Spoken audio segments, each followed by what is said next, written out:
I guess, first of all, I just want to ask, what are the main issues that you're here for? Well, we think that you don't have to cut the most vulnerable. You can't cut education and teachers. There are other ways, particularly in South Carolina, we need comprehensive tax reform. I mean, there are all kinds of inequities in 41% of South Carolinians don't even pay tax, so that leaves 59%, the other 59% of us to make it. And, you know, without funding education, we cannot compete in the world market or even in the U.S. market. If we're not, who wants to bring an industry here if we don't have good education for their children, or if they can't find good people to work in their industry or something like that? I think it's important. So education cuts are the primary reason that's driving you now? Absolutely. I mean, and it's just inequitable. They're trying to cut the most vulnerable of our people, of our citizens, and that's not right. I mean, you know, they want to make cuts to Medicaid. Well, you know, that is going to cost us more in the long run because they're going to fill up the emergency rooms. It's just really, it doesn't make any sense. We need a moral budget. So. Well, I agree. What do you say to those people who basically say we just got to make cuts across the board on everything? I mean, what's the answer to them? Well, I'll tell you the truth. If I had lots and lots and lots of money, I'd want to give back to this great country that was so good to me. And I'm glad I live in this country. I love my country, and it has been good to me. But why do the richest people why don't they want to give back to the country? Why do they want to take it out on the backs of poor people? It's not right. You know, it's a moral issue.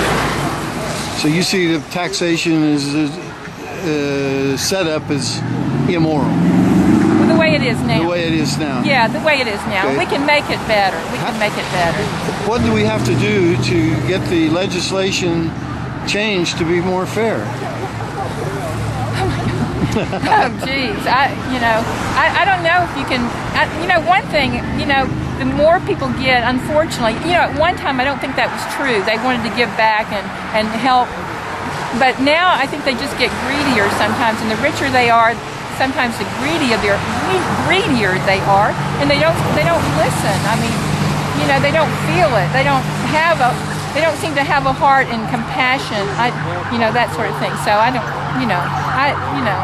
know how you do it unless we can get some good people in office. What about the? Oh my goodness! Excuse me. I'm not sure. There goes one of our public servants now. Yeah. Probably going to stop some hoodlums and crime and whatever. Make it safer. Well, I mean, what are we going to do? Cut the police too, the way they're trying to do everywhere? Well, they want to do that, and I'm an Iraq War veteran actually, and I came back at the end of 2004, and I was going around for Kerry, and this man said to me, he said, "You vote for Kerry, and he's going to raise your taxes." And I said, well, good, because I like roads and schools and hospitals. I didn't mention libraries, but I like libraries, and we've got a good one in Spartanburg County. And how do you think this event that happened in Wisconsin in the last several weeks is going to carry into other states? Do you see some kind of whiplash against the conservative governors, or do you think it's going to last? I don't know. I hope so. I mean, I hope people, because not everybody is rich. And I mean, you think about the Koch brothers. Yeah, they've got plenty of money. They can fund all these things like Prosperity for America and the Tea Party and all these things that are, that don't care about. Well, and also, I mean, they buy politicians. Oh, now the EPA can't regulate their industry so they can pollute more. That's not right. That's not right. Do you think the Democratic Congress and the president should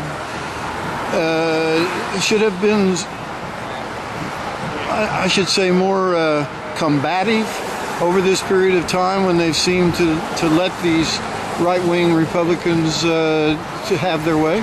Well, I think so, and I love my president. I was very proud of him, and I still am glad he's my president. But I think he's a consensus builder, and he's reasonable. He has a brain, and he has a heart, and so you know, those things. And he thought other people would come, but you know, see, I think their main objective is to make him fail, and so I think he needs to push harder, because they're not going to work with him. They're not going to work with him. So anyway, I've lived a number of years in East Africa, Somalia, and Kenya. My wife is Kenyan. Oh, really? Do you think Obama? Do you think there's any truth whatsoever to this, that Obama was born in Kenya? Are you kidding? He was born. I mean, good heavens! I mean, good golly, Lou Dobbs. Come on. I mean, you know, I mean, he's got his birth certificate. It's been out there. He was born in Hawaii. That's the 50th state. It might not have been a state when he was born, but it sure was. It sure was a U.S. territory. Well, I agree, and actually, the fact that I lived in Kenya and I understand the system there very well, I also know that nobody in Kenya believes that he was born in Kenya, but they do believe that his father was born there, and they know very well his grandmother. And his grandmother, I think one time was quoted as saying, "Yeah, he was born here." But then again, there's a pride in their tribe that they thought that as soon as he was inaugurated, that the U.S. was going to come flying over with all kinds of jobs and money and military help and humanitarian assistance and everything, and that was unrealistic too. Yeah. Could you, Jenkins? Yes. Yeah. Could you repeat your name and?